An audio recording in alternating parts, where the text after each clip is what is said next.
Electron किसी को दे देते हैं, लूज कर देते हैं, उन पे पॉजिटिव चार्ज आता है। तो यहाँ पे O -2s का मतलब समझ में आ रहा होगा कि इन्होंने गेन ऑफ इलेक्ट्रॉन क्या है, यानी ऑक्सीजन की जो आउटरमोस्ट शेल है। For example I tell you oxygen का एटॉमिक नंबर होता है 8, ठीक है। तो इसके फर्स्ट शेल में 2 इलेक्ट्रॉन्स होते हैं और के शेल में 2 इलेक्ट्रॉन्स होते हैं इसके, और एल शेल में 6 इलेक्ट्रॉन्स होते हैं। अब ये किसी दूसरे रिएक्शन में किसी दूसरे एटम से 2 इलेक्ट्रॉन गेन कर लेगा, क्या होगा इसके पास, यानी इसके पास 8 इलेक्ट्रॉन्स हो गए, ठीक है। अब टोटल नंबर ऑफ इलेक्ट्रॉन्स कितने हुए, 2 और 8 10 इलेक्ट्रॉन्स हो गए, यानी ऑक्सीजन के पास 10 इलेक्ट्रॉन्स हो गए इस सूरत में, क्योंकि इसने 2 इलेक्ट्रॉन गेन कर लिए किसी और से ले लिए, तो उसकी आटोमोस्ट शेल में 2 इलेक्ट्रॉन आ गए। आपको पता है एल शेल में मैक्सिमम 8 इलेक्ट्रॉन आ सकते हैं, ठीक है।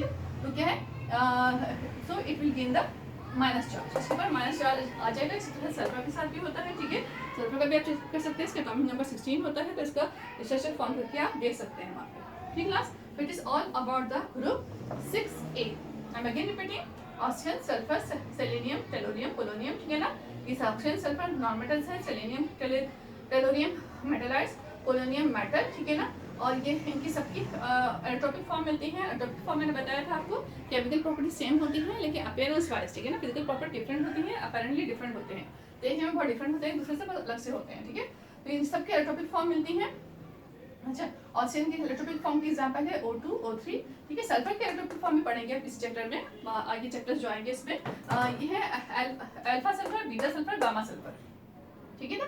तो इसके अल्फा बीटा गामा सल्फर के नाम से इसके एलोट्रोपिक फॉर्म भी आपके जो है ना कोर्स में कहीं ना कहीं होगा आपका, ठीक है। तो आप पढ़ेंगे आगे, ठीक है, फर्दर क्लास में पढ़ेंगे आप, ठीक है, फर्दर चैप्टर में आप पढ़ सकते हैं क्लास। तो ये है उनके पास। अच्छा, इनके पास दे आर नेगेटिव डायवैलेंट। नेगेटिव डायवैलेंट तो मतलब डाई, ये 2 है, 2 नेगेटिव साइन। नेगेटिव डायवैलेंट में इनकी वैलेंसी क्या है, 2 है, -2 है, ठीक है।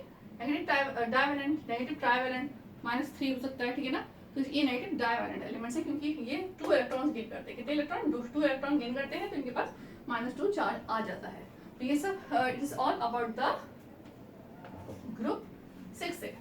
अच्छा क्लास, ग्रुप 7A, ठीक है। Group 7A and 8A, this both are very specific groups, ठीक है।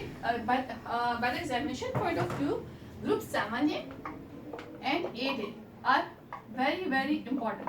तो इसको हम नेक्स्ट लेक्चर में स्टडी करेंगे, ठीक है। और साथ में हम ट्रांजिशन एलिमेंट्स जो है, ट्रांजिशन एलिमेंट्स के का जो ये है पूरा इसके बारे में भी स्टडी करेंगे, इसका फ्लो चार्ट भी देखेंगे हम, ठीक क्लास।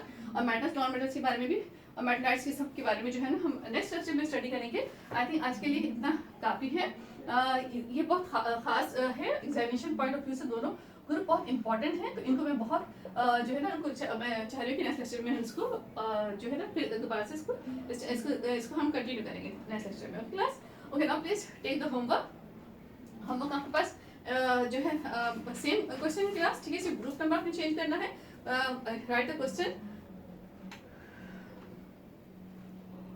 ठीक है। हमने लास्ट टाइम पढ़ा था ग्रुप 3A तक पढ़ा था हमने, आज 4A से स्टार्ट किया है आज का लेक्चर। तो क्वेश्चन ऐसे होगा, right a few characteristics, right any 4 pattern, क्योंकि एग्जाम में 4 के पॉइंट से आती है तब, ठीक है। Right any 4 characteristics of group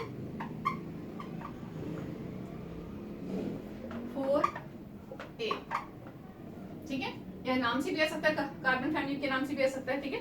bracket में लिखें carbon family, carbon family, right class. It is a question, right any 4 characteristics of group 4A। इस तरह से क्वेश्चन नेक्स्ट क्वेश्चन हो जाएगा, right any 5 characteristics of group 5A, ठीक है, nitrogen family. Then you write the question, right any 4 characteristics of group 6A, oxygen family, right class. तो ये आपका क्वेश्चन हो जाएगा। आपके 3 क्वेश्चंस हैं जो ग्रुप हमने आज स्टडी किए हैं, उन्हीं के बारे में जो है आपसे जो होमवर्क मिल रहा है आपको कि उनके बारे में 4 पॉइंट्स जो आपको समझ में आ रहे हैं और स्ट्रॉन्ग पॉइंट्स लग रहे हैं, इंपॉर्टेंट पॉइंट्स हैं, वो उनको आप जो है लिख लें। हाँ, एक पॉइंट जो है, जो एलिमेंट्स कौन कौन से हैं ग्रुप में, उनके नेम जरूर लिखने हैं आपने, ठीक है। वो पॉइंट इंपॉर्टेंट है। इस तरह से वैलेंस शेल कितने हैं वो भी बता देगा, ठीक, वैलेंस शेल में कितने इलेक्ट्रॉन्स हैं ये भी बता देगा। और फिर जो खास आपको पॉइंट्स लगते हैं, इस तरह से 4 आपने स्ट्रॉन्ग पॉइंट्स लिखने हैं। अच्छा क्लास, पॉइंट्स बहुत शॉर्ट नहीं लिखने, लाइक किसी ने लिख दिया कि oxygen is a non metal, is a gas, तो ये एक पॉइंट कंसिडर नहीं होगा, क्योंकि वी वांट द डिटेल, कुछ इन्फॉर्मेशन चाहिए, ठीक है ना। तो आपके जो है लाइक कि एक पॉइंट जो है 2-3 लाइन्स का कम से कम हो, ठीक है। राइट मैं आपको थोड़ा सा गाइड कर रही हूँ क्योंकि बहुत शॉर्ट पॉइंट्स होंगे तो सारी इन्फॉर्मेशन इतनी नहीं मिलेगी एग्जामिनर को, तो आपके मार्क्स पे इफेक्ट पड़ेगा। तो आपने पॉइंट्स 4 पॉइंट्स लिखने हैं, लेकिन 4 points should be lengthy and informative, यानी ऐसे पॉइंट्स हो जिसमें कोई इन्फॉर्मेशन हो, कोई नई बात हो, कोई इन्फॉर्मेशन हो उसके अंदर, तो जो है आपको जो है बोर्ड एग्जाम में मार्क्स मिलेंगे। तब तक जो बोर्ड पैटर्न है उसके हिसाब उसके अकॉर्डिंग जो है ये 4 पॉइंट्स ही जो है अक्सर शॉर्ट क्वेश्चन आंसर में 4 पॉइंट्स के हिसाब से आता है, तो हम 4 पॉइंट के हिसाब से ही क्वेश्चन आंसर को लेके चल रहे हैं। अच्छा क्लास एक चीज़ मैं बता दूं, कुछ स्टूडेंट जो है कंफ्यूज हैं, तो I would like to tell you कि जो आपकी जो 9th क्लास है, ठीक है, 9th क्लास में आप जो सब्जेक्ट स्टडी करेंगे class, you will study the subjects, ठीक है ना, फिजिक्स, मैथ्स, केमिस्ट्री, बायोलॉजी और कंप्यूटर में से एक कोई, जो बच्चे बायो चूज़ कर रहे हैं, जो बच्चे कंप्यूटर चूज़ कर रहे हैं, ठीक है ना। ये हो गए, ये 4 सब्जेक्ट्स तो आपने पढ़ने हैं, ये आपने 9 में भी पढ़ने हैं, ये आपने 10 में भी पढ़ने हैं, ठीक है ना। यानी आप समझे कि आपके पास कुछ चैप्टर्स हैं, चैप्टर्स ऐसा ऐसा हम बता देंगे आपको, थोड़ा सा वेट करें, चैप्टर आपको गाइड कर दिया जाएगा। तो आपके पास कुछ चैप्टर्स आप यहाँ पढ़ेंगे, ठीक है। अभी जो हम चैप्टर्स पढ़ रहे हैं वो वही पढ़ रहे हैं जो हमें 9 में पढ़ना चाहिए, ठीक है। तो हम कुछ चैप्टर्स यहाँ 9 में पढ़ेंगे और कुछ चैप्टर्स जो है उसके मैट्रिक में पढ़ेंगे, ठीक है। तो इस तरह चलेगा हमारा, यानी आप 9 आप जो है पहले आपको पता है कि फिजिक्स और मैथ जो है पहले 9th में नहीं होता था, उसमें मैट्रिक में पढ़ते थे, ठीक है। और केमिस्ट्री की पूरी बुक हम 9 में पढ़ते थे, और इस तरह बायो और कंप्यूटर भी पूरा 9 में पढ़ते थे। अब ऐसा नहीं होगा, चैप्टर्स डिवाइड हो गए हैं, ठीक है। तो जो 9 में कुछ चैप्टर्स जो रखे गए हैं हम वो पढ़ा रहे हैं आपको, वो पढ़ेंगे, और कुछ टाइम बाद हम आपको सिलेबस भी बता देंगे कि क्या है इसका। और जो है इस तरह से जो आपके पास मैट्रिक में भी जो है ना यही चैप्टर्स आगे यही सब्जेक्ट जो है आगे कंटिन्यू होंगे। मतलब ये 4 सब्जेक्ट्स तो आपके हैं ही है, ठीक है ना, लाइक केमिस्ट्री और बायो कंप्यूटर में से एक हो गया, और फिजिक्स है और मैथ्स है, ये मैट्रिक में भी आप स्टडी करेंगे, ठीक है। ये 4 तो क्लियर होगा। अच्छा इंग्लिश तो पहले भी पढ़ते थे 9 में, और इंग्लिश मैट्रिक में भी पढ़ी जाती थी, ठीक है। तो इंग्लिश वैसे ही है, मतलब जैसे पहले चल रही थी वैसी तरह से चल रही है अभी। और अब जो है जो चेंज है वो एक और जो चेंज आया है वो ये कि पीएसटी और उर्दू, अब आप 9th क्लास में पूरा कंप्लीट बुक पढ़ेंगे इसकी, पीएसटी एंड उर्दू, ठीक है। तो इस तरह से आपके जो सब्जेक्ट्स हो गए क्लास, कितने सब्जेक्ट्स हो गए आपके, केमिस्ट्री, ठीक है, बायो ये कंप्यूटर में से एक, ठीक है, और physics, maths, English, PST, Urdu, 7 subjects हैं आपके, ठीक है। ये 7 सब्जेक्ट्स जो है आप पढ़ेंगे, कंफ्यूज ना हो, परेशान ना हो। ये बोर्ड का सिस्टम है, we don't want to burdenize you. कुछ पेरेंट्स या कुछ स्टूडेंट्स परेशान हो रहे हैं कि इनको बर्डनाइज हम नहीं करना चाहते, ना हम कर रहे हैं। एक बोर्ड का सिस्टम है, तो जो है इसको हमें बोर्ड के इंस्ट्रक्शन को फॉलो करना है, क्योंकि इसके अकॉर्डिंग ही आपको एग्जाम देना होगा, राइट क्लास। तो अच्छा आप कुछ स्टूडेंट जो समझ रहे हैं कि उनका जो है लाइक उनका पीएसटी का या उर्दू का कुछ लॉस हुआ है, हमने नहीं पढ़ा, तो ज़ाहिर पहले सिचुएशन क्लियर नहीं थी, अब सिचुएशन क्लियर है, तो इस लिहाज से हमने पीएसटी और उर्दू फिर हमने स्टार्ट किया है पढ़ना। तो आप फिक्र ना करें, इंशाल्लाह वो भी कवर हो जाएगा, ठीक है। आप लोग कवर कर लेंगे इजीली, इंशाल्लाह कवर हो जाएगा, कवर करवा देंगे आपको। तो जो है क्लास ये करंट सिचुएशन है, तो इसके हिसाब से हमने जो है इसके लिहाज से हमने जो है स्टडी करना है, ठीक है। तो अगर कोई और क्यूरी हो, कोई और क्वेश्चन माइंड में हो तो आप पूछ सकते हैं। हाँ सिलेबस के लिए थोड़ा सा वेट कीजिएगा, जब जो है अप्रोप्रिएट होगा मैं खुद बता दूंगी आपको, ठीक है। केमिस्ट्री का तो मैं आपको खुद बता दूंगी उस वक्त, और टीचर्स आपको खुद गाइड कर देंगे। लेकिन सब्जेक्ट्स के हिसाब से मैंने आपको गाइड कर दिया है कि आप जो है अब 9th क्लास में केमिस्ट्री और बायो और कंप्यूटर में से एक कोई सब्जेक्ट, 2 ये हो गए, मैथ्स और फिजिक्स के सब्जेक्ट्स, ठीक है ना, ये स्टडी करेंगे 9th क्लास में, और यही सब्जेक्ट्स आप मैट्रिक में भी स्टडी करेंगे, ठीक है। तो 4 तो ये पक्के हो गए आपके।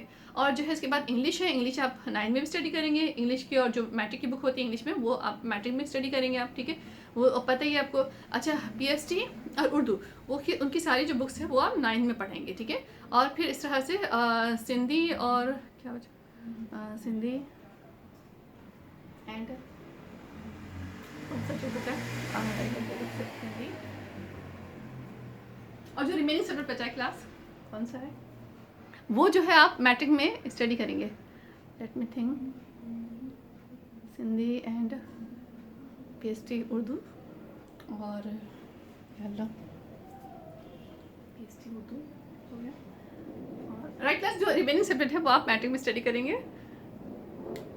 उर्दू उर्दू और इस्लामियात यहाँ पढ़ रहे हैं आप, तो पीएसटी और हाँ सर राइट, पीएसटी और सिंधी जो है आप मैट्रिक में पढ़ेंगे, उर्दू इस्लामियात आप यहाँ पढ़ रहे हैं, ठीक है ना। उर्दू इस्लामियत आप 9 में पढ़ रहे हैं, राइट क्लास, उर्दू इस्लामियत आप 9 में पढ़ रहे हैं। तो पीएसटी जो 2 सब्जेक्ट बचे हैं कौन से बचे हैं, पीएसटी और सिंधी बचे हैं। पीएसटी और सिंधी आप मैट्रिक में पढ़ेंगे, उर्दू इस्लामियत आप 9 में पढ़ेंगे, बस ठीक है ना। लेकिन आप पीएसटी और सिंधी की पूरी बुक आप मैट्रिक में पढ़ेंगे और उर्दू और इस्लामियत की पूरी बुक 9 में पढ़ेंगे। आई थिंक जो है ये सिचुएशन क्लियर हो गई है। So please don't be confuse. और जो है इसको इस लिहाज से हमने स्टडी करना है, तो थोड़ा सा माइंड सेटअप बना लें इसका कि हमने इस तरह से स्टडी करना है, क्योंकि बोर्ड की सिस्टम के अकॉर्डिंग हम इस तरह से स्टडी करेंगे। ओके, थैंक यू, अल्लाह हाफिज़, टेक केयर।